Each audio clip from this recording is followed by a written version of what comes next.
Сәлем достар, қалдарыңыз қалай? Мен тез базарға шықтым.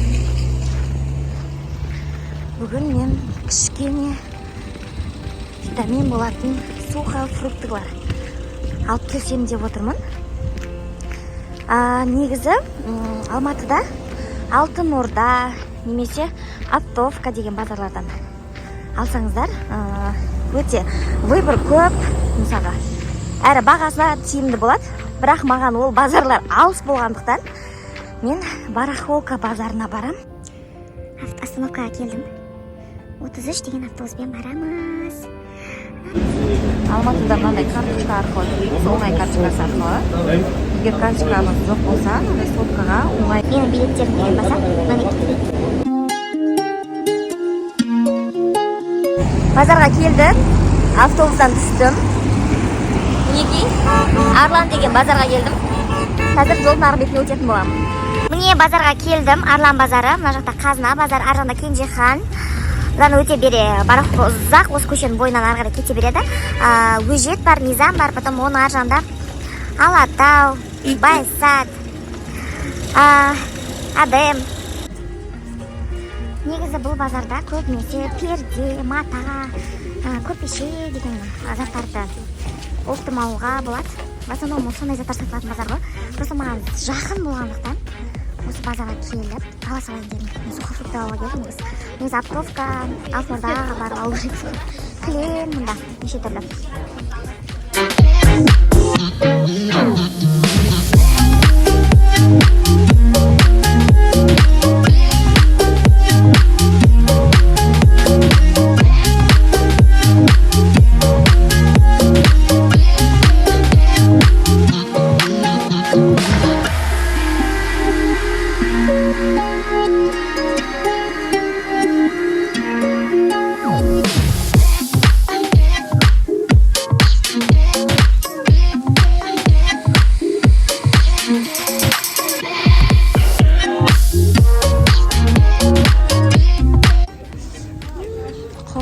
Жақсы көремін. Тары. Şimdi bu жерден мен сухофрукты алсам. Саламатсыз ба?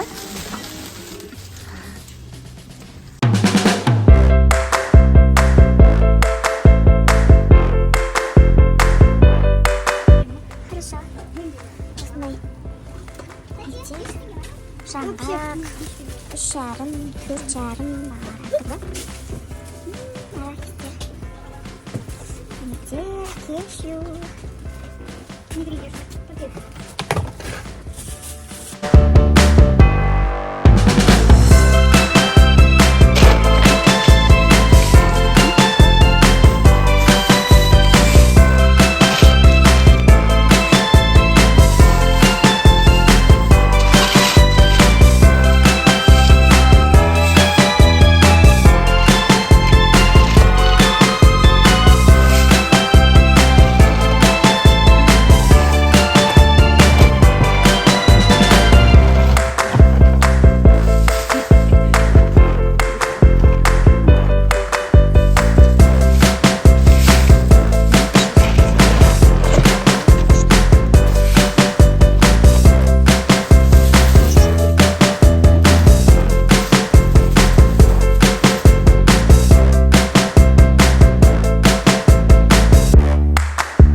Енді автобус күтіп тұрмын, 33-та.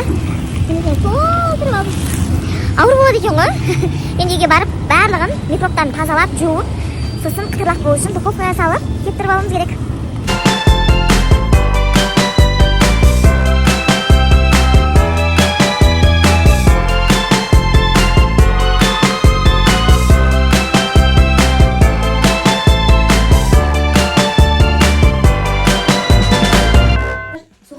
Барлығын осылай базардан әкеле салысымен көпшілігіңіз тарелкаға салып жей бересіздер, я.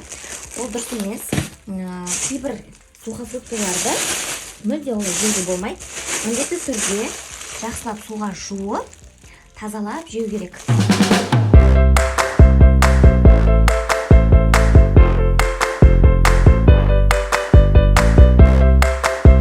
Базаның үстіне осылай жайып шығамын. Что мына суларын бәрін сіңіріп алу үшін кішкене кептіретін боламын осылай. Барлығын жұлып осылай қоямын.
Міне барлық мені дәнектерді жаңғақтарды үш түрісін жуыппын. Кешу, грек жаңғағы, миндаль. Осы үшеуін жақсылап жуып, қазір пеште 120 градуста 25-30 минуттай қыздырып аламыз. Сонда сулы кетіп, кеуіп, хрустящий болып күшті болады. Жасап көріңіздер.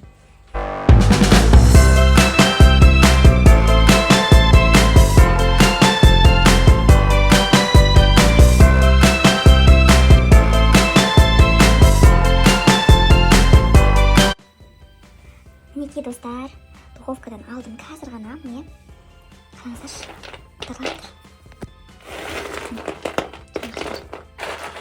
Кеппей қалады ау, солы болып қалады, дәмі өзгеріп кетпей ма деген қыздарға жоқ, еш нәрсе болмайды, дәмі де өзгермейді, формасы да сол қалпы.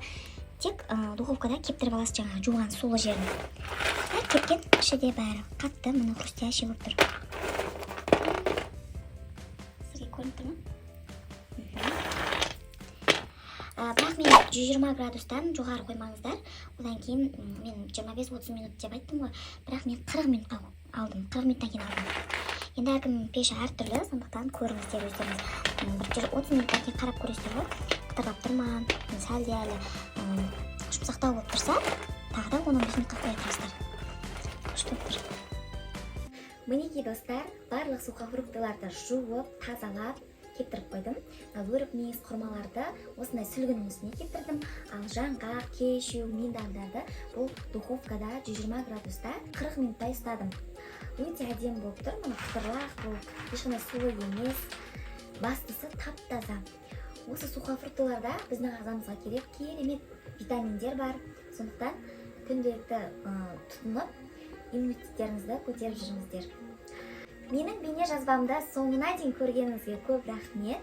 Пайдалы ақпарат бере алған болсам, пікір қалдыра кетіңіз. Менің YouTube каналымның дамуына үлес қосып тіркеле кетіңіз. Сау болыңыздар, сіздермен болған Алтынай.